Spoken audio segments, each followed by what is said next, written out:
Got fear? Happy Tuesday, guys. I am never surprised by the endless amount of pressure for us to be in constant fear these days. Have you noticed that this atmosphere of fear is not going away? It's not going away, guys. So guess what?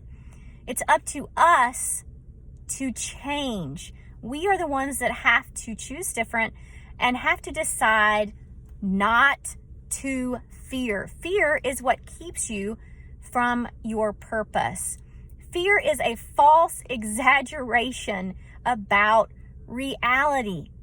Think back to all the times that you have been in fear. How many of the things that you worried about and were fearful about actually came true? Very, very, very, very minuscule few. I would say for me, 1 out of 35 of the things that I have been worried about or fearful of have ever really come true. In fact, it's one of the enemy's greatest tactics to keep us in constant fear so we are not shining a light, so we are not moving forward, so we are not living our lives to the full. You guys, it makes me so angry because I take it personal. I was canceled before cancel culture was cool. I was canceled by my own actions, right? And I had to rise up out of all of the condemnation, all of the labeling, all of the worry, all of the constant fears that I had in my mind that I had ruined my life.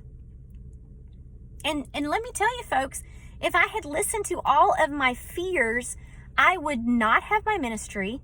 I would not be a wonderful mom today. My daughter would not be who she is today. She certainly wouldn't be winning awards for the top encourager on her team, right? If I had given in to fear and worry and believed that I had ruined my life and ruined her life, I wouldn't have written my book. I wouldn't have started my ministry. I would have never stepped out and started a podcast. I wouldn't be doing these videos. I would not be walking out my purpose if I listened to and believed and acted on my fear. Fear is a false exaggeration about reality. Please do not buy into it. Please. Remember that our Bible, my Bible tells me 365 times, do not fear. That is not a coincidence. Google it. How many times does the Bible say, do not fear? I challenge you today.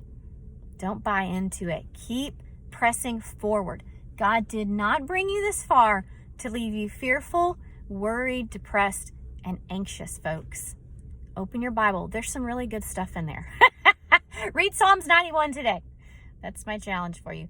Happy Tuesday. I will see you next week.